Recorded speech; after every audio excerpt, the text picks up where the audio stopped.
Hello students, in this session we'll be seeing the most important aspect of geography and the two major theories of geography, that is continental drift theory and plate tectonics. When you see at continental drift theory and plate tectonics, this is important not just from geography point of view, even to understand the basic structure of the earth. These two theories are important. For you, the questions both in prelims and mains are expected from this particular topic.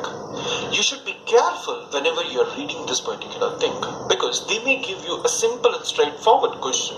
What is continental drift theory talking all about? Or they may give you an example and ask you, how is Rockies mountain formed? Or how is Himalayan mountain formed? Explain it with the help of plate tectonics. So when these kind of questions come, you should be careful in understanding the theory itself. So in this session, what we will be doing is, we'll go through these two theories properly, continental drift theory and plate tectonics, and we'll be seeing how did the story come up, what were the evidences that they showed, and what is the evaluation of this. Later, we'll be seeing the application point of it. That is, we'll be seeing earthquakes, volcanoes, and then based on these information, we'll be seeing what is present inside the earth. How these theories help us in understanding what exactly is present inside the earth. So, let us begin with continental drift theory. So, to begin with, I don't want to get directly into what has actually happened. First, I want you to observe the world map. If you observe world map, most of you right from your childhood is actually seeing these maps, right? What is the peculiarity, or what is that you find in the map? Is there anything which interests you? If you see the atlas, you actually observe that these continents which are actually present, they are in such a way that you can fit them together. If you take the case of South American coast and the African coast, you actually see that they both can come together, right? If you see this particular figure, you can see that South America and Africa fit exactly each other. So the same, when you see North America, Europe and all, you can make all these continents together. So is this a new phenomena which you are observing for the first time? Or is the atlas being read by geographers right from the beginning? There was several geographers, meteorologists, whoever used to read about atlas, whoever used to observe it, they found that there is some peculiarity. They used to see that if you see the continents, they are usually in triangular shape. If you take, it is usually in triangular shape. If you take South America, it is in triangular shape. If you take North America, it is in triangular shape. And if you take the case of Pacific Ocean, if you take the case of Atlantic Ocean, you can see that these two form the base and they are present in this form. Here there is another triangle coming up. If you take Indian Ocean, you can see two apices but two triangles coming in. So what is this? Why is this peculiar arrangement? These were some of the doubts which usually came up. But for GS geography, it is not important for us to see why this particular shapes. But what is important for us is why a particular structure is being present.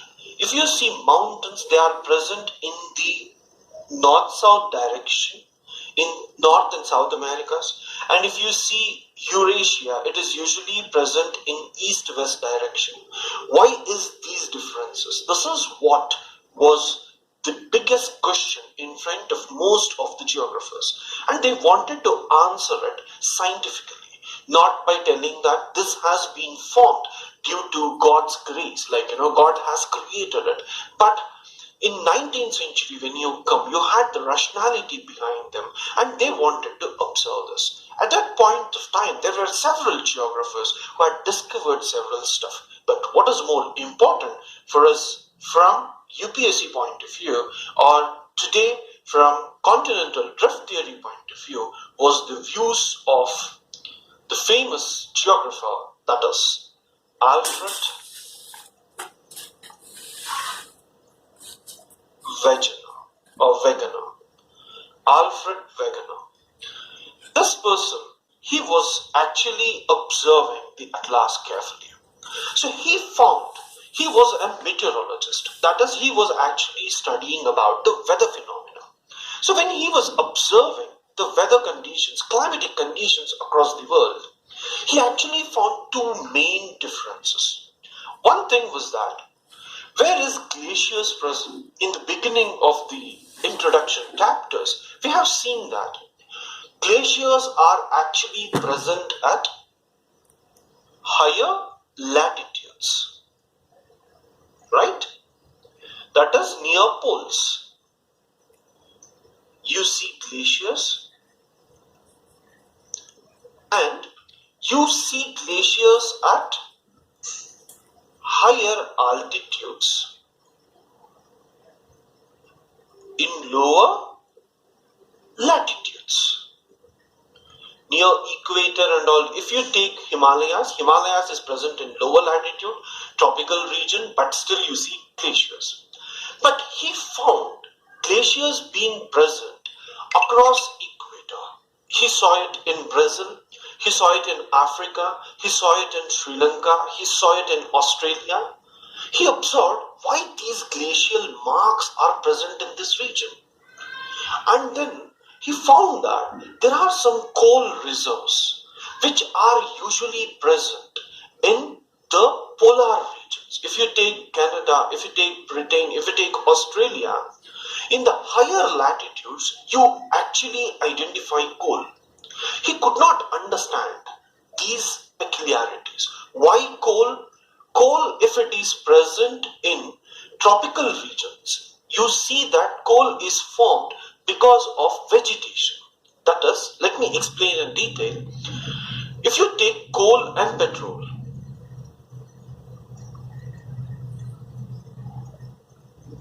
right? Just take a scenario where there was floods in a particular area. So what happens? Due to floods, the forest which was there is actually submerged completely. Over a period of time, the river brings its sediments and deposits on these forests or layers, and then after hundreds of years, this turns into coal and petrol. Plants turn into coal and animals usually turn into oil, petrol.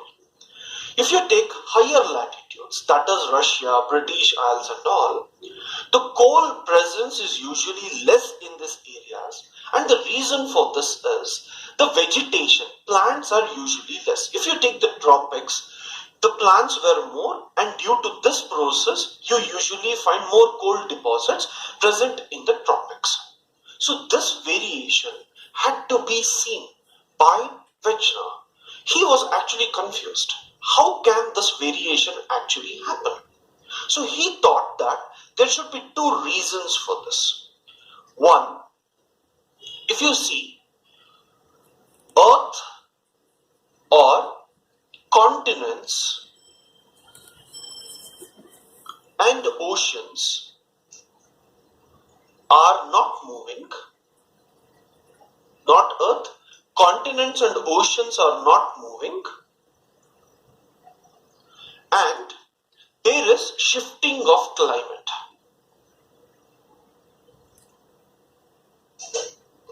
Shifting of climate has happened. Sun's rays has moved, equator has changed. This may be one condition. The second condition, what he told was, continents are moving and climate is almost constant. When I say climate is constant, I'm not talking about climate change, but what they mean to say is, at equator, you find equatorial rainforest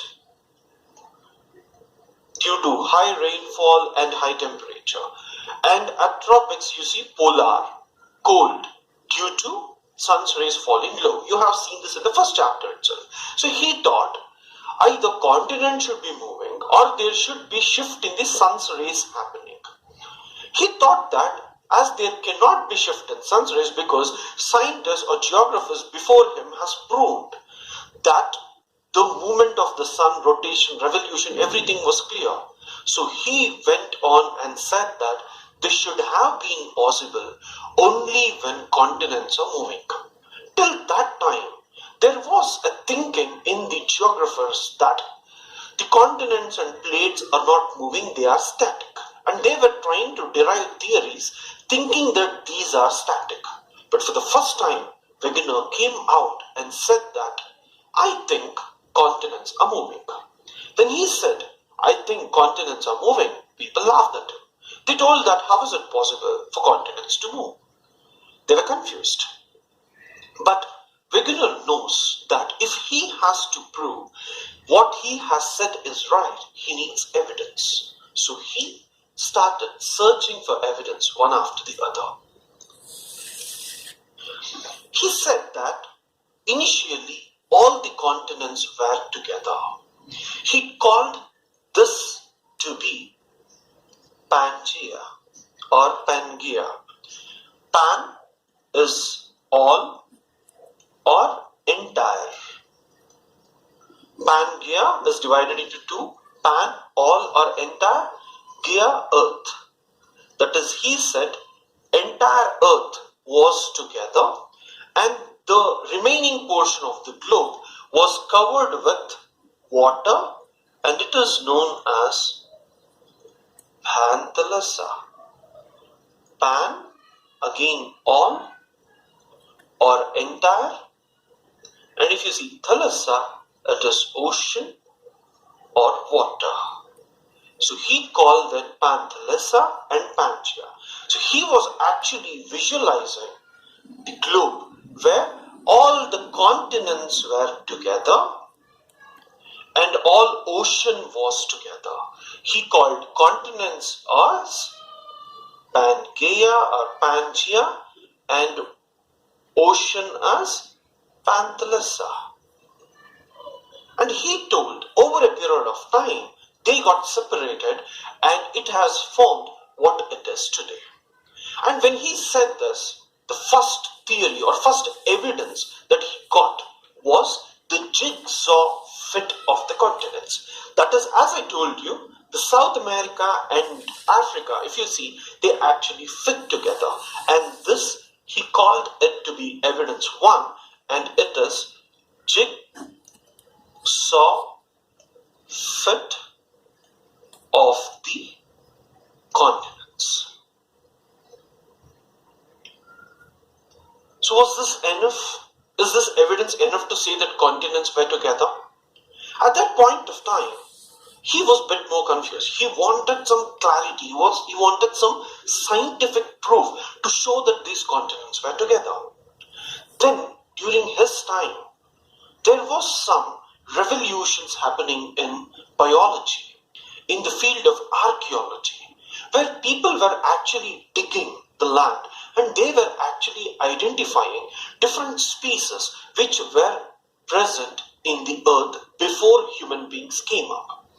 And he came across one interesting species, that is Mesosaurus. Mesosaurus, the speciality of Mesosaurus was that it was a reptile and it was a freshwater reptile and it was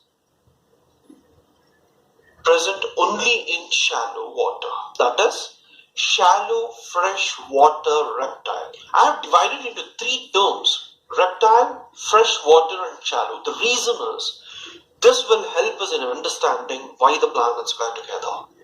And when he came to know about these freshwater reptiles and he saw where exactly these reptiles are present, he found that they were present in South America in this particular region and they were present in Africa in this region. So if you see the collaboration, they actually come together. They were present. If they were connected together, the species could have moved easily from this place to this place. So what he told, these Mesosaurus cannot fly. So they cannot move from South America to Africa or from Africa to South America. Or there should have been some bridges across, or there should have been some stone pillars like Ram Setu through which it should have moved, which is not possible. It should have swum across, which is not possible. The reason being, it is a freshwater reptile. So the possibility, what he told was, if you see the same fossils present on these two sides, then this logic that these two were together is correct. He said that initially when South America and Africa was together, Mesosaurus were actually present. Over a period of time, Mesosaurus got extinct. After that, they were made fossils. After they were made fossils, the separation of the continents took place. This only one species is not enough. So he found several other species like Listosaurus, Glossopteris, and Cyanognathes. When he observed all these, he observed that these were present in separate continents, and that could have been possible only when the earth was together. That is when Pangaea was there. So he found that you saw the fossil evidence of Listosaurus in these continents. You saw the fossil evidence of Glossopteris, which is actually in this direction, and you saw Mesosaurus in Africa and South America, and Cyanognathes also present in South America and Africa. So he said this is possible only when the continents were together. This was his second evidence. That is regarding the fossil remains.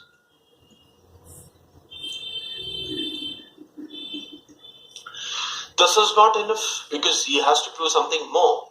Then he went back to the library and he was actually observing some meteorological studies on the mountains. So he wanted to prove that the stones which are present in these are also similar. So what he observed interestingly was that the mountains which are present in North America and Europe, they were formed at the same time and they were formed of the same stone. If it was at the same time, he felt maybe it was a coincidence that it was formed at the same time. But if you see, if they are formed of the same rocks, if they are geologically same, then he felt that this should be also a reason. That is, the mountains were formed first and then there was a split. The mountains which he actually found was in North America, Appalachian Mountains, and if you see Africa, Atlas Mountains, you saw mountains in the Greenland, Norway, British Isles, Europe and all. They can come together, club together and form one complete range. If you see Africa, even these two are together. So if you see the pics which are there, the Appalachian Mountains of North America and the Scandinavian mountains or the mountains present here, British Isles and all, they were all formed at the same time. So he told that first the mountains were formed and then there were ruptures and then it started moving. So the third evidence which he showed was similarity, or you can call geological similarity of mountains. This is important. So next, he wanted to prove what he thought in the beginning. That is the presence of glaciers in the equator today and the presence of coal which is present on the outer skirts or on the higher latitudes. The fourth important evidence which he wanted to prove was the glaciers being present.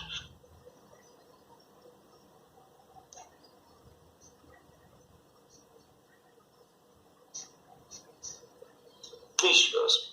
The interesting portion of glaciers itself is that whenever glaciers move on the rocks, like whenever glaciers slide on the rock, glaciers moving, they scratch the stones and they put their movement imprint on that particular rocks. For example, when you go, you can see people, whoever have visited, they put their imprints, love symbols and all. Even glaciers put their symbols on these rocks. And these symbols look like these, that is the scratches. And they are known as glacial striations. That is glacial striations, imprint of the glacial movement on the rocks below. So if you take Himalayas today, there is rock and it is completely covered by ice. Whenever the ice moves on the Himalayas, you can see that the movement is being represented on the stone. So that is glacial striations. So he found these glacial striations right from South America till Australia, which is usually present in the equator. And the second thing what he found was the most interesting stuff, that is this rock. This rock is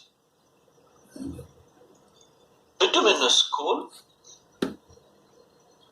The interesting fact of this coal is that this is formed only in dense vegetation structures. That is, if you want to form bituminous coal, it should have been formed when the sediments of the evergreen forest were compressed. Then only bituminous coal will form. That is, whenever evergreen, if thick forests are there and if this forest had undergone continuous sedimentation process, then only you usually see the formation of bituminous coal. So that means wherever bituminous coal is present, there earlier you should have had good deciduous forest or equatorial forest. So wherever bituminous coal is present today, you should have had evergreen forest or deciduous forest before. So he found where all these coal being present. If you see North America, if you see Russia, if you see Australia, if you see South America, Africa, he told that if they are present in the lower ranges, that is, if they are present in the higher latitudes, you usually don't find evergreen forests. So if bituminous coal is present in higher latitudes, it is an indication that evergreen forests were present in these areas where you find bituminous coal today. So this gave an explanation to him. That is, he told that if glaciers are present near equator and if bituminous coal is present in higher latitudes, then there was a period when these lands were rearranged in such a way that wherever bituminous coal is there, equator was passing, and wherever the pole are present, there you actually saw the glaciers being present. So this modification of Wegener was more interesting. So he gave 4 examples or 4 evidences. One is the jigsaw fit, second is regarding the fossils, third mountains, fourth the paleoclimatic, that is past climatic variations. That is, let me just write it, paleoclimatic evidence. These 4 evidences were important. Then when he got these 4 evidences, he put them in a book, The Origin of Continents and Oceans by Alfred Wegener. He wrote in German, it was translated later into English. But whatever we saw is evidence on what is the story went on. But he had to explain it in detail. So what all he gave in this book, we'll see now. In the process, he began by saying that if you see oceans, oceans are formed of silica and magnesium, and so it is Sima, silica and magnesium. And if you see continents, it is made up of silica plus aluminium. So he termed it as Sial, and that is Sima. Ocean Sima This is Sial, silica plus aluminium, continents. And he is told that continents being made up of Sial is less denser and oceans are more denser, Sima. Continents are floating on these Sima without any friction. So let's write what he told. First point is continents are made up of Sial, silica plus aluminium, and oceans are made up of Sima, silica plus magnesium. And he told that continents are floating on Sima without any friction. This is important. This term, without any friction, is important. Remember this? He told he is moving freely. Then the next question was, why is it moving? The biggest question for him was, why are these moving? So he told that these are moving because two forces. The first force is gravitational force.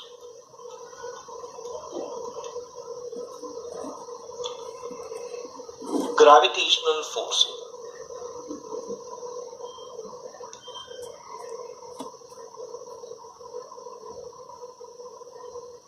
He told that Earth is in this shape.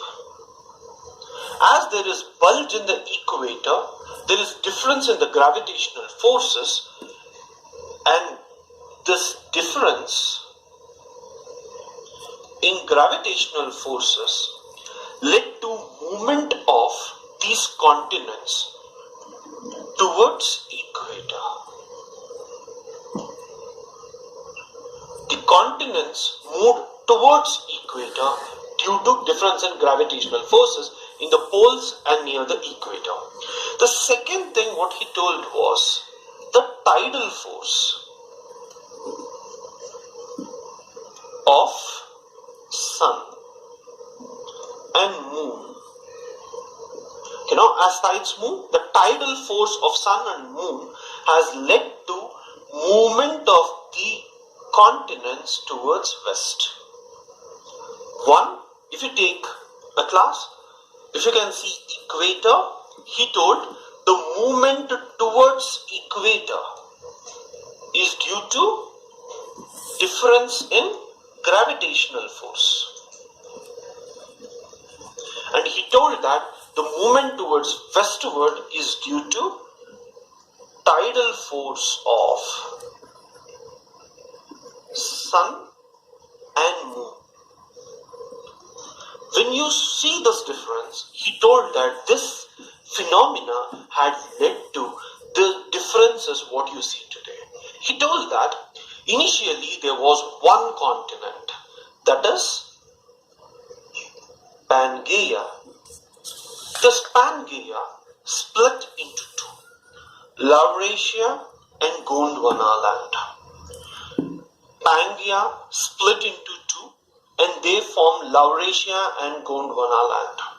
In between Laurasia and Gondwana land, there was a break. When there was a split in Pangaea, you got Laurasia and Gondwana land, and the split brought the water in between, and you found this water to be Tethys Sea. See, you had these together, it broke, and in between you got water, which is Tethys Sea. And Laurasia consists of the following continents. You may get a question, which of the following continents were part of Laurasia, which of the continents were part of Gondwana land? So, if you take Laurasia, North America and Eurasia, Europe and Asia, North America were together. And if you take Gondwana land, you have South America, you have Africa, you have Antarctica, you have Indian subcontinent. All these came together to form Gondwana land. So Pangaea divided into two, Laurasia and Gondwana land. In between you got Tethys Sea, and Laurasia has North America and Eurasia. Gondwana land has South America, Africa, Indian subcontinent and Antarctica. So these were divided, and then once these were divided, due to equatorial movement, that is gravitational differences, due to gravitational pull, the Eurasia and Indian subcontinent, Africa, started moving towards equator. When it started moving towards equator, the debris which was there in the Tethys Sea was combined. There was Tethys Sea, Indian subcontinent moving upward, Laurasia moving downward. These two together led the debris which is present here, and they were compressed to form mountains, which are in east-west direction. That is Himalayas. If you see Atlas Mountains, if you see the Alps and all, they were actually being present because of the equatorward movement of the continents. And then he told that the westward movement due to tidal force, right? Tidal force of the sun and moon led the continents to move westward. When the continents were moving westward, he told that the Rockies Mountains and the Andes Mountains were formed. And he told that in South America and North America,